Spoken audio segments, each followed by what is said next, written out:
हाँ, हेलो दोस्तों। तो आज हम लोग जैसे पिछले चैप्टर में हम लोगों ने कम्युनिकेशन कंप्लीट कर लिया था, तो जो लोग इस बार ग्रेड भी दे रहे हो, जिनकी पहले से प्रिपरेशन हो रखी है, वो रिवीजन में यूज़ कर सकते हो। बट उतना रिस्पॉन्स अच्छा नहीं था, बट मैं सोच रहा हूँ एटलीस्ट मैनेजमेंट कवर कर दूँ, इन फ्यूचर आप लोगों को हेल्प हो जाएगी। तो आज हम लोग दूसरा टॉपिक स्टार्ट करेंगे, वो है scope of management, scope and definition of management मान के चलो।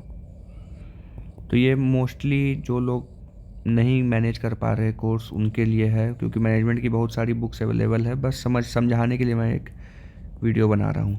जिन्हें रिवीजन करना है वो लोग भी रिवीजन कर सकते हैं। अब स्कोप ऑफ मैनेजमेंट इस चैप्टर में क्या आता है, इस चैप्टर से उतने क्वेश्चन तो मतलब 1 से 2 सवाल आएंगे, ज़्यादा नहीं आएंगे, 2 सवाल भी, लेकिन ठीक है। बट ये 2 सवाल अगर आपको मान लो इस चैप्टर को कर लिए उसके बाद बन रहा है आपसे, तो अच्छा ही है ना, दो दो नंबर आपके फ्री में आ रहे। तो इसमें मतलब डेफिनीशन ऑफ मैनेजमेंट है, इंपॉर्टेंस ऑफ मैनेजमेंट है, level of management, scope of management, और मैनेजमेंट बाई ऑब्जेक्टिव करके एक चीज़ होता है, वो बहुत इंपॉर्टेंट है, वो इसको पढ़ लेंगे, और स्कूल्स ऑफ मैनेजमेंट पढ़ेंगे। तो सबसे पहले डेफिनीशन ऑफ मैनेजमेंट क्या करेंगे। डेफिनीशन ऑफ मैनेजमेंट जो भी करना आप लोग एक नोट्स में अपने डेफिनीशन ज़रूर लिख लेना ना, क्योंकि आंसर आप राइटिंग अगर आप करते हो तो डेफिनीशन लिखा हुआ हो तो अच्छा होता है। तो इसको एक सिंपल जो हेनरी रिस्क है उन्होंने डिफ़ाइन किया था मैनेजमेंट को, कि coordinating all resources through planning, organising, directing and controlling. तो जो भी हमारे पास रिसोर्सेस है उसको इन 4 चीज़ों से, 1 2 3 4, कोऑर्डिनेट करना, उसको मैनेजमेंट बोलते हैं। ये डिफिनीशन दिया था हेनरी रिस्क ने, और भी काफ़ी डिफिनीशन है, बट ये मुझे थोड़ा इजी लगता है रिमेंबर करने के लिए। Coordination of all the resources through planning, organising, directing and controlling is termed as management. तो ये डिफिनीशन थोड़ा आसान है याद करने में। आगे के चैप्टर में इन 4 डिफिनीशन को भी अच्छे से पढ़ना है। कंसेप्ट ऑफ मैनेजमेंट क्या है, मैनेजमेंट है क्या चीज़, मतलब कंसेप्ट क्या है मैनेजमेंट का। तो इसमें पहला बोला जाता है management is considered as a process.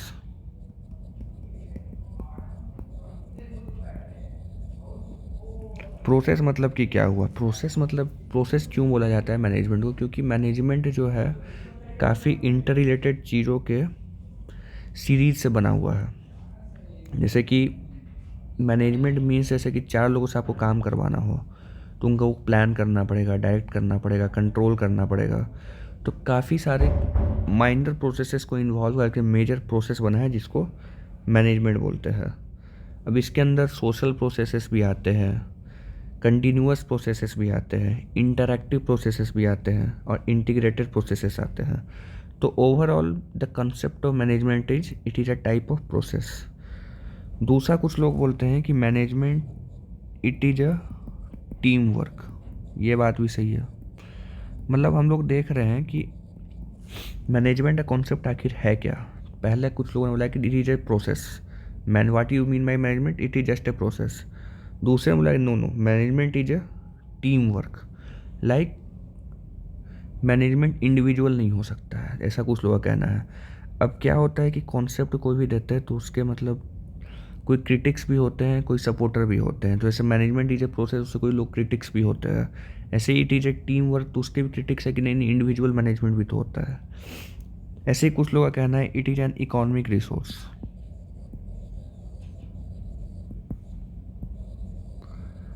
तो मतलब ये कॉन्सेप्ट है कि मैनेजमेंट आखिर में है क्या। तो जो जिस स्कॉलर को जैसा लगा कि वो उस हिसाब से देखता है, तो ये उतना इम्पोर्टेंट नहीं है, बस एक बेसिक के लिए है। और जो इम्पोर्टेंट है मैं आपको बता दे रहा हूँ। एक छोटा सा चीज़ है कि what is the difference between administration and management. Difference क्या है एडमिनिस्ट्रेशन और मैनेजमेंट का। सबसे पहला चीज़ क्या है कि जैसे डिफरेंस हम लोग देखा जाए,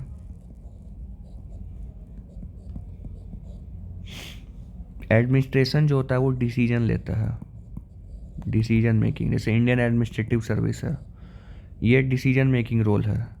मैनेजमेंट जैसे RBI ग्रेड बी जॉब है वो एग्जीक्यूशन ऑफ डिसीजन है।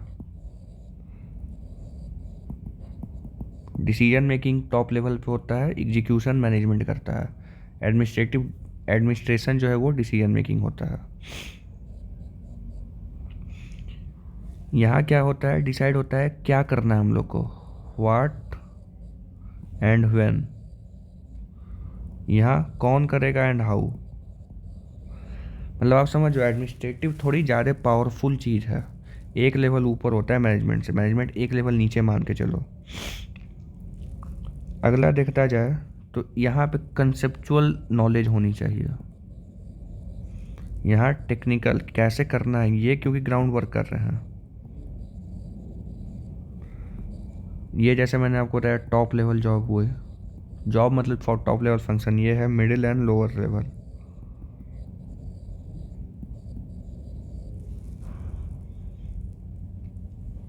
और फिर मैनेजमेंट यूजुअली जहाँ प्रॉफिट मेकिंग चीज़ें होती हैं वहाँ पे एप्लीकेबल होती है। ये कहाँ एप्लीकेबल होगी, एडमिनिस्ट्रेशन जो नॉन बिजनेस रिलेटेड, जैसे कि इंडियन गवर्नमेंट, वहाँ एडमिनिस्ट्रेशन आपने कभी नहीं सुना होगा कि टाटा में कोई एडमिनिस्ट्रेटिव रोल आ गया, लेकिन आप ये सुनते हो कि इंडियन एडमिनिस्ट्रेटिव सर्विसेज का पेपर हो रहा है। तो जो नॉन बिजनेस रिलेटेड चीज़ें होती हैं वहाँ पे एडमिनिस्ट्रेशन का रोल आता है। तो इतने डिफरेंस भी आप लोग के लिए मोर देन सफिशिएंट होने चाहिए। और अगर किसी कंपनी के बारे में बात करें, जैसे टाटा के बारे में बात करें, तो टाटा में जो एडमिनिस्ट्रेशन की चीज़ आएगी वो कहाँ पे आएगी, जो टाटा के जो मालिक है वो लोग अगर सोचेंगे तब वहाँ एडमिनिस्ट्रेशन आएगा, कैसे कंपनी को एडमिनिस्टर करना है। बट टाटा की एम्प्लॉयज़ की बारी आएगी तो वहाँ पे मैनेजमेंट आता है। तो एडमिनिस्ट्रेशन मान चलो काफ़ी टॉप लेवल की चीज़ है, और management middle and lower level की चीज़ है। तो फिर हम लोग अब इस चैप्टर में और फिर बाकी इंपॉर्टेंट चीज़ें देखते हैं, क्या इंपॉर्टेंट और है।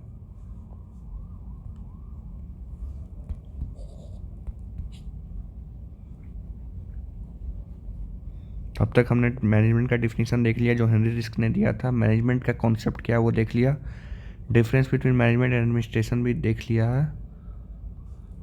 अब हम लोग आगे बढ़ेंगे, जल्दी जल्दी ख़त्म कर लेते हैं, छोटा ही क्योंकि बड़े भी नहीं देखते हैं।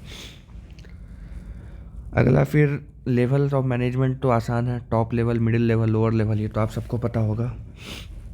टॉप लेवल मैनेजमेंट क्या करेगा, top level management decide on the strategy and all. Middle level management और लोअर लेवल मैनेजमेंट क्या करेगा, उसको एग्जीक्यूट करेगा।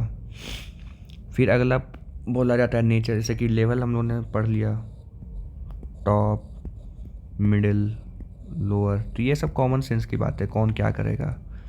अगला है नेचर ऑफ मैनेजमेंट, मैनेजमेंट क्या है, आर्ट है, साइंस है या प्रोफेशन है। तो ये सबसे क्वेश्चन नहीं आने वाले, तो उतना इसको हम लोग इम्पोर्टेंस नहीं रखते हैं। स्कोप ऑफ मैनेजमेंट जब मैंने सबसे पहले आपको पढ़ाया था, जो डिफिनीशन पढ़ाया था, स्कोप में अंदर प्लानिंग, कोऑर्डिनेटिंग, डायरेक्टिंग, ये सब चीज़ें आती हैं, ऑर्गेनाइजिंग, कंट्रोलिंग, स्टाफिंग, ETC। तो यहाँ पे मतलब इन सब से भी, ये सब चीज़ें बस आपको जानने के लिए ज़रूरी है। जो सबसे इम्पोर्टेंट चीज़ आती है वो है management by objective, MBO।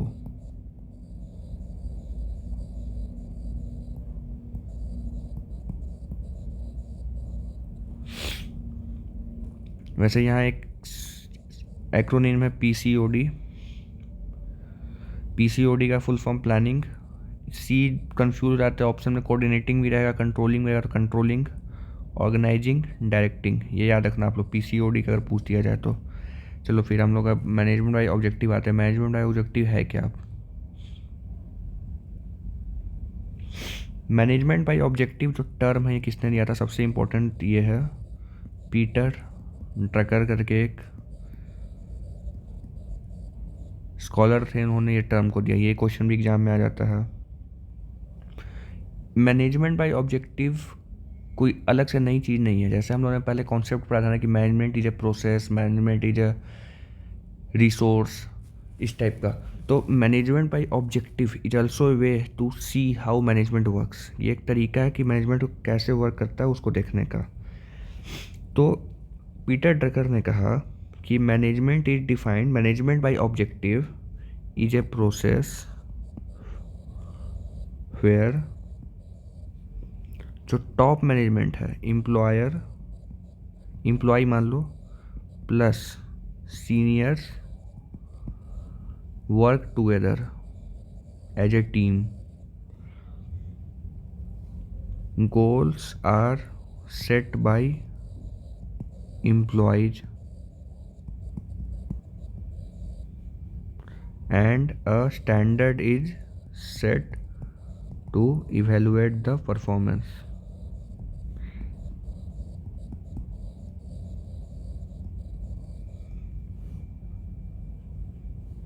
Thus, it is participative in nature. अब ध्यान से समझो मैनेजमेंट बाय ऑब्जेक्टिव क्या है। सबसे पहला इंपॉर्टेंट चीज़, ये टर्म दिया पीटर ड्रकर ने। अभी तक हम लोगों ने क्या पढ़ा था कि टॉप मैनेजमेंट जो है कुछ गोल डिसाइड करता है, एम्प्लॉय उस पर वर्क करते हैं। बट मैनेजमेंट बाय ऑब्जेक्टिव क्या कहता है कि हम लोग ना सीनियरिटी पे वर्क करेंगे ना जूनियर लेवल पे वर्क करेंगे। हम लोग सबसे पहले कि ऑब्जेक्टिव जो है वो डिसाइड करेंगे। तो कौन डिसाइड करेगा? Goals are set by employ, जो नीचे काम कर रहे हैं वो लोग, and employees plus seniors they will together work for the company and a standard will be set wherein the process performances will be evaluated.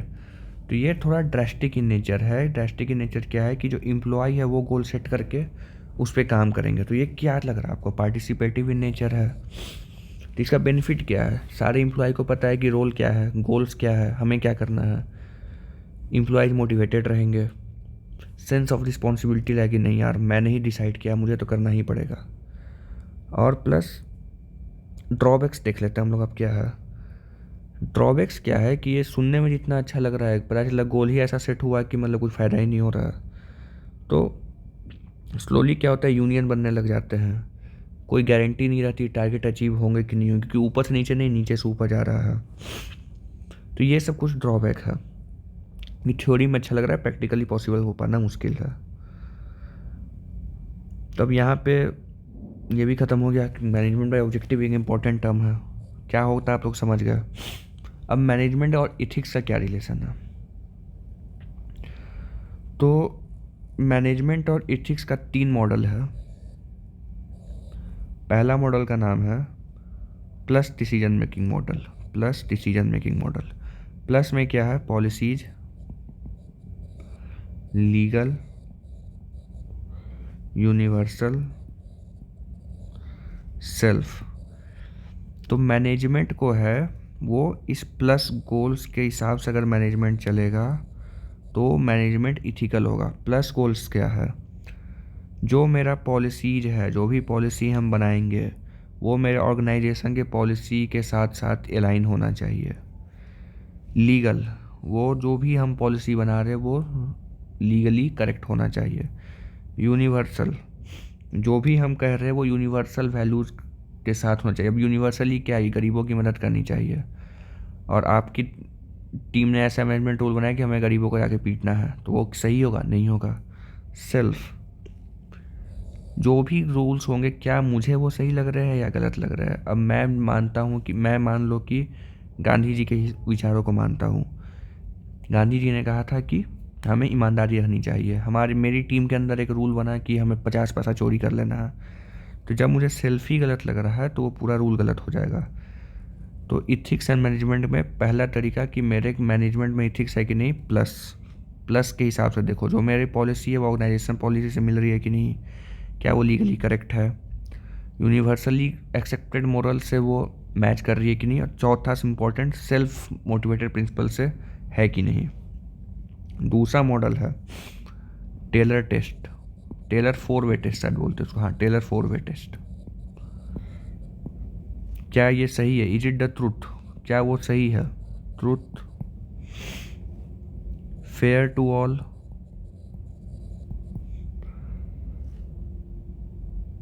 Goodwill and friendship,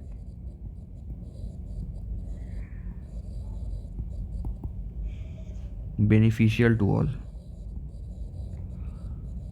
कोई भी हम डिसीजन ले रहे हैं, क्या वो इथिकली करेक्ट है कि नहीं, क्या वो डिसीजन जो वो ट्रुथ पे बेस्ड है, क्या वो सबके साथ फेयर होगा, क्या उससे गुडविल एंड फ्रेंडशिप क्रिएट होगी, क्या वो सबके लिए बेनिफिशियल होगा। ये 4 पैरामीटर्स है टेलर के।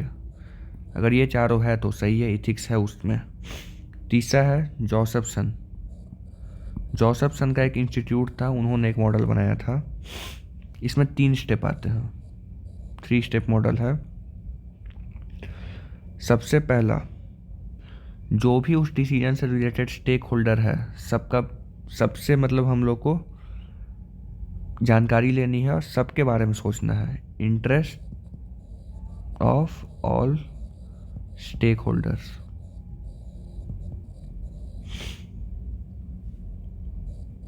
इथिकल वैल्यूज को प्रायोरिटी देनी है।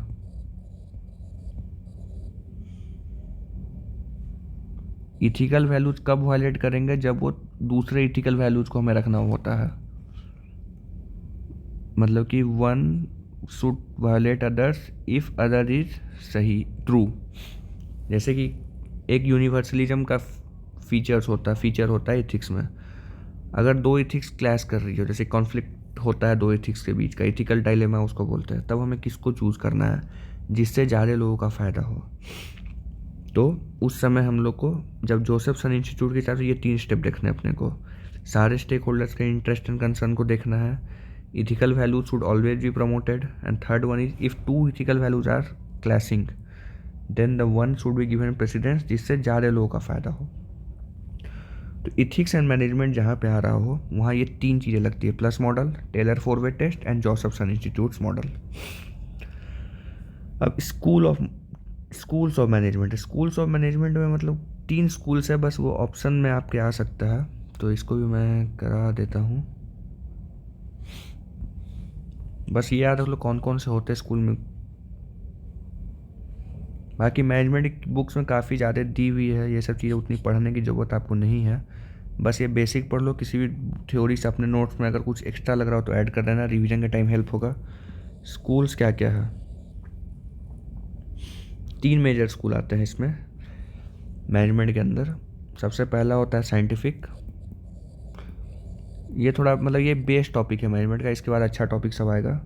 Classical, behavioural school. ये तीनों में है क्या। सबसे पहला साइंटिफिक स्कूल क्या है।